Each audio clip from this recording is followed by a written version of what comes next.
Au-delà de ces témoignages, quelle a été l'action réelle des SSTI pendant la Covid?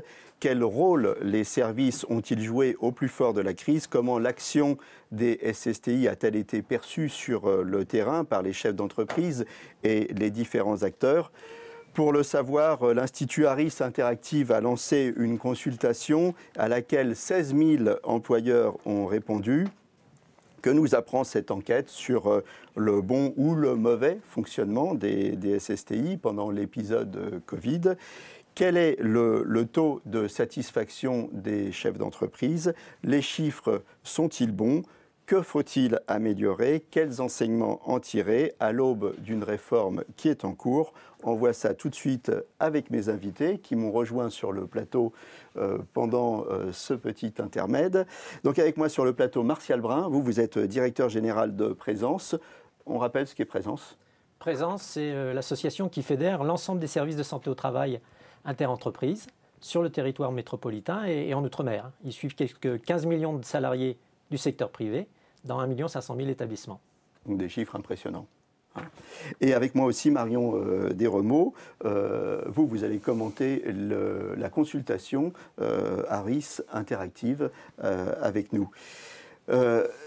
Martial, quels étaient l'objectif de cette consultation? Vous l'avez senti par la première table ronde, les services sont engagés dans une démarche d'amélioration de leurs services rendus aux entreprises. Et depuis 2 ans, nous avons impulsé ce type de consultation pour être à l'écoute de nos bénéficiaires, que sont les salariés et les chefs d'entreprise. D'accord. Quelle a été la méthodologie en fait, de la consultation?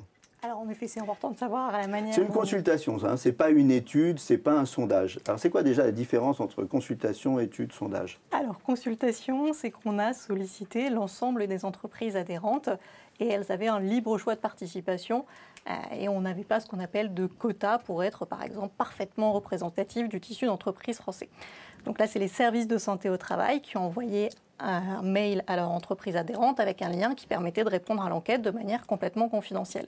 Cette enquête, elle s'est tenue au mois de juillet et vous l'avez dit, on a près de 16 000 employeurs qui ont pris le temps, avec toutes les contraintes qu'on connaît aujourd'hui, de remplir en intégralité cette enquête. Et même si on ne peut pas parler de quotas représentatifs, on a des entreprises de toute taille et tout secteur. Donc ça nous offre quand même un panorama assez complet de ce qui s'est passé entre les entreprises et leurs services de santé au travail sur la période du confinement, puis du déconfinement. Oui, c'est peut-être pas représentatif, mais enfin 16 000 employeurs, ça fait du monde. Hein, donc ça commence à faire un panel important. Alors qu'est-ce qu'elle nous apprend cette consultation sur la relation entre les SSTI et les entreprises? Alors déjà, on a posé une question à l'ensemble des entreprises qui ont bien voulu répondre. On leur a demandé est-ce que vous avez été satisfaite de l'accompagnement qui a été proposé par votre service de santé au travail pendant la crise et la sortie de l'urgence sanitaire.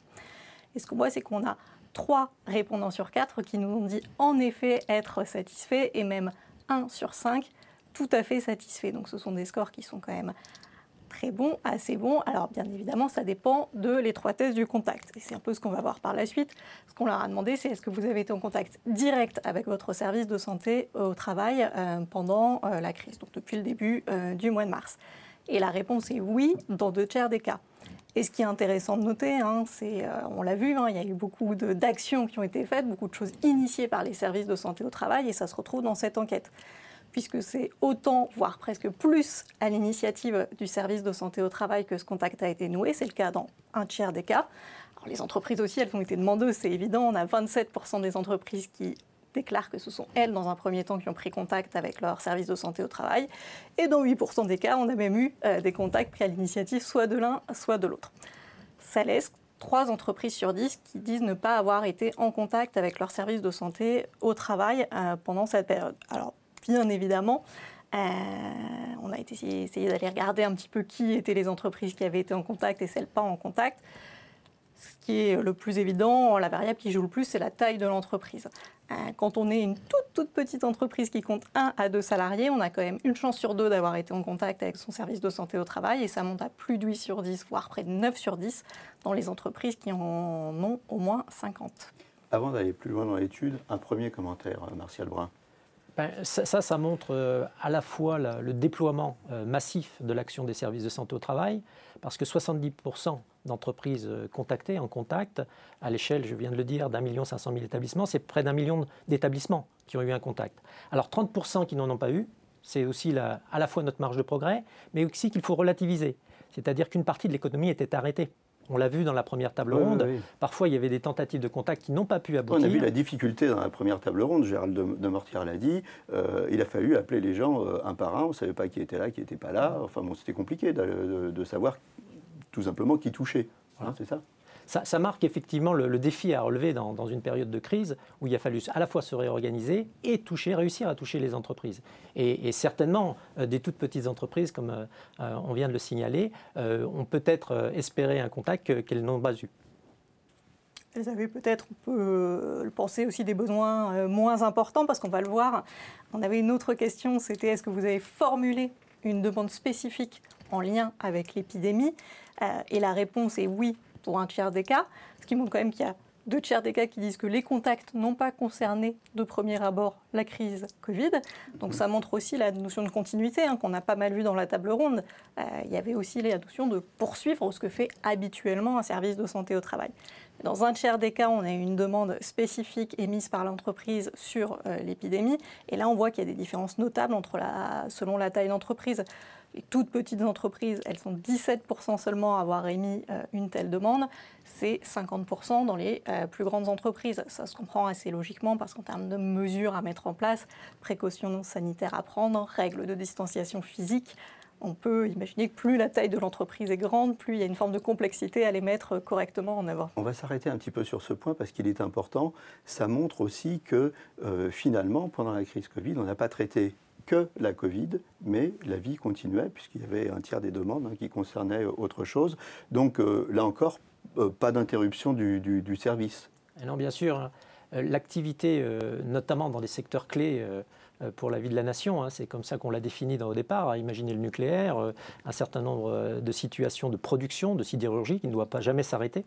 On n'arrête pas une production sidérurgique. Donc le fait de réorganiser ces chaînes de production ou ce travail a généré potentiellement d'autres risques qui n'avaient rien à voir avec le Covid. Donc là aussi, l'attention et le conseil de prévention a tourné aussi autour des risques potentiellement générés par la réorganisation du travail, avec tous les éléments aussi qu'on a évoqués sur les risques psychosociaux ou d'autres sujets. Alors vous avez raison de l'évoquer, parce qu'on a parlé de la taille de l'entreprise, mais il y a aussi bien évidemment le secteur d'activité qui a beaucoup joué sur les besoins. Et là, on voit des différences. Alors même si on est sur des grands ensembles, des grands agglomérats, c'est le principe d'une étude quantitative avec de tels nombres de répondants, on a quand même été regarder un petit peu dans le détail et on a 2 types de secteurs qui ont été plus demandeurs et plus en contact étroit avec leurs services de santé au travail. Le premier, c'est l'industrie. Et le deuxième, c'est notamment tout ce qui contient les acteurs de la santé ou de l'action sociale. Donc on voit bien que c'est soit des acteurs qui sont en première ligne, soit des gens qui sont dans des activités effectivement qui ne se sont pas arrêtées. Et surtout, et on le voyait dans l'enquête parce qu'on leur demandait si elles avaient continué le travail sur site, si elles avaient mis en place du télétravail, si elles avaient fait du chômage partiel, ces 2 secteurs-là, c'est là où on a le plus continué à travailler sur site. À l'inverse, on le voit, on a des demandes qui étaient un peu moins nourries, des besoins un peu moins forts liés au Covid dans les secteurs de la construction, commerce, transport, hébergement et restauration. Et quand vous parliez des entreprises qui avaient pu fermer, on sait que dans ces secteurs-là, et l'étude le prouve, il y a effectivement eu plus de chômage partiel et plus d'entreprises qui ont été au moins un temps à l'arrêt. J'ai envie de vous poser une question, Marion. Vous faites des études pour d'autres secteurs, pour d'autres domaines, alors sans dévoiler les résultats des autres. Là, les chiffres que vous nous donnez, c'est plutôt des bons chiffres? Alors effectivement, si on regarde là, donc on est sur les entreprises qui ont émis une demande spécifique liée au Covid-19, on leur a demandé, est-ce que vous avez trouvé que la réponse de votre service de santé au travail a été satisfaisante? Et là, on arrive à un score qui effectivement est bon en termes de satisfaction. 8 répondants sur 10 nous ont dit oui, la réponse a été satisfaisante. Et 80%. Voilà, et même 43% très satisfaisante. Et ça, c'est vrai que c'est des chiffres qu'on voit rarement. Dans les enquêtes d'opinion, on se range plus souvent sur les réponses, on va dire, avec une intensité modérée, plutôt pas. Et c'est rare qu'on ait des tels scores sur une satisfaction très forte. C'est un plébiscite, ça, Martial Brun? Ça montre une chose, en fait, c'est que quand il y a un besoin aigu et qu'il y a une réponse adaptée, il y a une très forte satisfaction. Alors on aurait pu passer complètement au travers, justement, si on n'avait pas été présent, si on n'avait pas eu ces contacts. Et là, je pense que le très mécontent aurait manifesté son opinion très fort. Et là, c'est en fait la vérification que les services ont bien été présents sur des besoins aigus et qu'ils avaient les compétences adaptées pour décoder les nombreuses directives, pour guider le chef d'entreprise et le salarié dans les mesures à prendre. Alors parlons quand même rapidement des non satisfaits, parce qu'il y en a il faut en parler quand aussi, même. Voilà. Et c'est même à cela qu'il faut aussi s'intéresser pour progresser, hein, c'est ça? Voilà. Tout à fait. Et cela, ce qu'on voit, c'est pas qu'il y a eu un mauvais accompagnement, c'est qu'ils ont le sentiment qu'il y a eu un déficit d'accompagnement, que l'accompagnement était trop tardif. On a parlé, il y a eu un effet de sidération, mais on avait des gens qui étaient dans un besoin quand même pressant et aigu. Et la première chose qui était demandée de la part de services de santé au travail, c'était déjà de l'écoute et de la disponibilité. Donc, ce qui a pu nourrir l'insatisfaction, c'est quand ils ont eu le sentiment de ne pas avoir cette écoute et cette disponibilité. À l'inverse, si on regarde les satisfaits, on leur a demandé aussi pourquoi ils avaient été satisfaits. Je voudrais dire deux choses. Déjà qu'on a un taux de satisfaction qui varie relativement peu selon la taille de l'entreprise et le secteur de l'entreprise. Ce qui est assez encourageant, parce que ça veut dire que globalement, tout le monde a été satisfait. Avec les petits TPE comme les gros. n'ont pas eu forcément Voilà. un sentiment d'abandon ou ce genre de choses. Donc, c'est assez notable. Souvent, on va regarder s'il y a des écarts entre les différentes catégories d'entreprises. Là, ce n'est pas le cas. La table ronde précédente, ils l'ont bien dit, ça a bien marché quand il y avait déjà une relation qui avait été établie et qui fonctionnait bien avant. On avait fait une enquête en mars 2019 également sur le sujet, donc bien avant la survenue de la crise. Et 72% des dirigeants d'entreprise disaient avoir une bonne opinion de leur service de santé au travail. Donc c'est plutôt une confirmation, entre guillemets, le fait d'avoir été à la hauteur et que l'image ne soit pas dégradée, mais c'est des chiffres qui sont relativement en cohérence avec ce qu'on avait pu mesurer auparavant. Comme vous l'avez dit, ça marche bien et ça marche mieux quand il y a une bonne relation qui a été déjà établie avant la crise. Donc il n'est jamais trop tard pour les chefs d'entreprise et pour les SSTI de mieux se connaître. C'est aussi l'objet de cette journée. On va arriver bientôt à la fin de cette intervention. Je vous rappelle que si vous voulez poser des questions, c'est maintenant sur le chat et aussi avec les hashtags, hashtag RST 2020 et hashtag la prévention en action. Alors moi, je vais être un peu taquin, Martial, parce que voilà, depuis ce matin, j'entends Claudine qui a été passionnée, passionnante. La préfète, elle est enchantée des rapports entre les SSTI qui sont son relais sur le terrain et elle dit que c'est précieux de les avoir. Grégory qui nous disait c'est génial, moi avec Gérald on s'est super bien entendu pendant la crise et ça m'a beaucoup aidé. Harris qui nous dit 80% de gens satisfaits. Et puis alors là, je lis dans le journal, parce que je lis le journal, j'ai lu dans le journal Charlotte Lecoq qui va porter la réforme qui va être en cours, qui nous dit les SSTI, ils étaient en chômage partiel. Ils n'étaient pas là pendant la crise. Alors, c'est un bruit médiatique, malheureusement, qu'on a entendu. Je crois que la démonstration de ce matin permet d'infléchir un peu cette vision. Alors, c'est vrai que c'est étonnant, ce résumé, notre réaction, vous l'avez dit tout à l'heure, vous l'avez dit spontanément. C'était un peu brutal en résumant. Oui, vous avez dit, mais aussi qu'on n'a pas chômé. J'ai dit que j'étais taquin. Voilà. Vous avez dit aussi, et on a démontré ce matin qu'on n'a pas chômé. Donc, oui, encore une fois, pendant 2 mois, les services ont délivré 1 500 000 conseils, ont assuré 330 000 au niveau national visites, soit en téléconsultation, soit en présentiel. Donc ce résumé du chômage partiel est incompréhensible en fait. Il y a bien sûr des gardes d'enfants. On a vu aussi nos personnels vulnérables. Il y a eu une part tout à fait minoritaire d'activité partielle parce qu'on avait beaucoup de centres. On a des hôtesses d'accueil, des assistantes. Elle a été utilisée avec parcimonie. Mais ce qui est important, et puis là où je pense qu'il faut resituer le débat, c'est sur l'action. Est-ce que nous avons répondu, et c'est ce qu'on a cherché à savoir par cette enquête, est-ce que on a répondu aux besoins?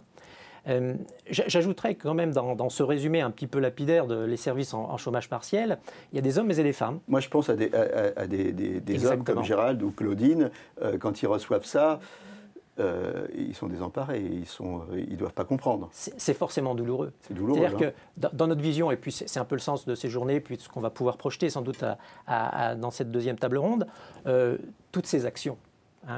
On a toujours eu plus de 80% de nos effectifs complètement déployés pendant toute la crise. On a donné des chiffres toutes les semaines sur ces données-là. Donc pour les personnes, les hommes et les femmes qui étaient au front pendant cette période-là, aux côtés des entreprises, c'est évidemment douloureux de vivre ça. Parce qu'il y a une autre voie, c'est de les féliciter. Féliciter les infirmiers, les médecins du travail, les intervenants en prévention des risques professionnels. Mais je dirais même au-delà. Il y a aussi des conseils d'administration dans ces services de santé au travail qui se sont mobilisés, des directeurs de services de santé au travail, des présidents, et tout le monde a agi, on l'a vu, au cœur du territoire pour essayer de trouver des solutions au cœur du bassin d'emploi, des entreprises qui sont les leurs, celles de leur bassin d'emploi. Oui. Et donc ça, c'est ce qu'on est vraiment posé comme état de fait, et puis pour construire.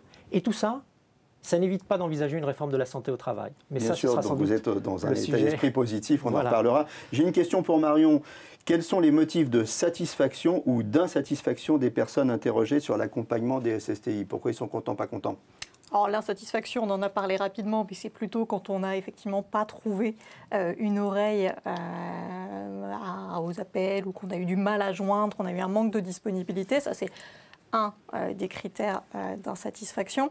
Le deuxième critère d'insatisfaction, on en a parlé, on a entendu le terme de pragmatisme.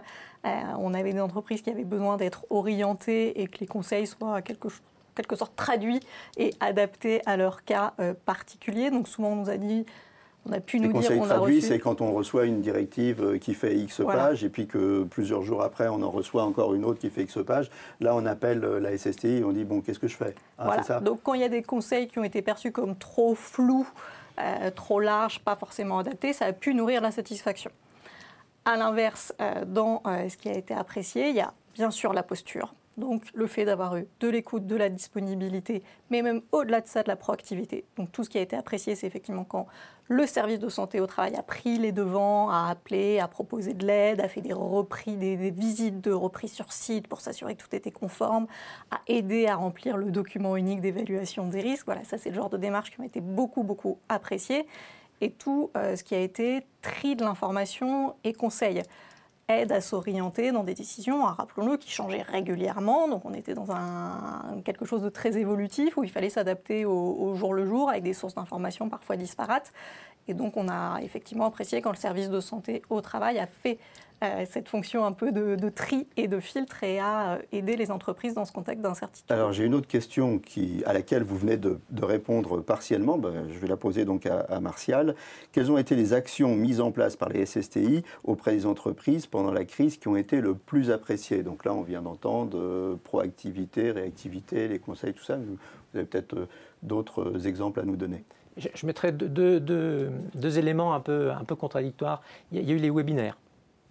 Ça a été apprécié parce que ça a permis d'avoir de l'information rapidement, parfois sectoriellement, à beaucoup d'entreprises. Donc ça a été très apprécié. Il y a eu un taux de participation à ces webinaires organisés par les services de santé au travail tout à fait remarquable. Ce qui a été beaucoup apprécié, c'est aussi la présence physique. C'est quand on a pu sortir, quand on a pu accompagner, Madame la préfète disait la démarche du service de Narbonne qui allait faire du porte-à-porte dans les rues pour accompagner les entreprises. Quand vous êtes patron de TPE et qu'on vient, vous avez la présence rassurante d'un médecin du travail qui lui aussi s'expose à la situation et vient vous conseiller, ça évidemment c'est très appréciable. Ceci dit, et puis c'est un élément aussi à avoir bien en tête avec tous les chiffres qu'on manipule, on parle d'1 million peut-être de contacts pendant 2 ou 3 mois du sommet de la crise, c'est très court pour aller voir 1 million d'établissements. Donc il y a eu beaucoup de choses qui se sont faites à distance. Quand on est allé le faire en présentiel, mais aussi il faut mesurer la force qu'il a fallu déployer dans un temps très réduit, alors que le besoin, tout le monde l'avait en même temps. J'allais dire le 11 mai pour être un peu caricatural. Voilà. Tout le monde l'avait en même temps, y compris vous, parce que vous aussi, vous avez des salariés, donc y compris vous. Bien sûr. Bien sûr, c'est important. En conclusion, qu'est-ce qu'on pourrait dire de cette étude? On a 2 minutes pour conclure. Alors, en conclusion, c'est un lien qui a été maintenu et quand il a été maintenu, qui a plutôt apporté satisfaction. On l'a vu, il y a eu le suivi médical qui a été poursuivi, il y a eu un rôle de conseil, il y a eu un rôle de relais et d'appropriation de l'information. On avait une autre question aussi où on avait un item sur l'accompagnement psychologique et social qui a été moins cité comme rôle prioritaire ou en tout cas moins important dans cette période d'urgence. Je sais que la prochaine table ronde est plus sur l'avenir et la réforme. Donc peut-être rappeler que cette enquête a été faite au mois de juillet. Depuis à la rentrée, les problèmes n'ont pas disparu. Il y a beaucoup de choses et peut-être que cette dimension d'accompagnement psychologique et social va l'accompagnement psychologique, Gérald monter. Demortière l'a souligné, Marion l'a souligné, la préfète aussi en a parlé avec l'accompagnement fait aux chefs d'entreprise en détresse. C'est effectivement quelque chose qui est très très important et qui va prendre de l'importance puisque là on va s'enfoncer dans le dur, j'allais dire, de la crise. Une conclusion, Martial. Pour nous, c'est intéressant d'avoir ce retour des entreprises. Ce n'est pas de dire que tout est parfait, que nous avons assuré parfaitement auprès, encore une fois, d'1,5 million d'établissements, mais c'est de mesurer à la fois là où on a des marges de progrès, et on le voit encore auprès des TPE et PME, il faut qu'on trouve le moyen de pouvoir les toucher rapidement. Il y a ce sujet de la communication qu'on a évoqué, comment établir une communication plus régulière, y compris par des moyens télématiques que permettent aujourd'hui les technologies. Donc ça, c'est très important pour nous de voir cette marge de progrès. Ensuite, je retiens aussi que tout n'est pas fini. Cette agilité dont on a parlé, il va falloir encore la voir parce qu'on va découvrir des nouvelles situations. Le docteur Demortière évoquait le télétravail. On va avoir des nouveaux risques, des nouvelles problématiques. Et ça va nous imposer aussi de rester dans une dynamique d'amélioration continue sur la perception qui peut changer, sur les besoins qui peuvent changer des entreprises. L'amélioration, l'avenir, on va en parler dans la prochaine table ronde. Marion, je vous remercie. Martial Brun, vous restez avec moi.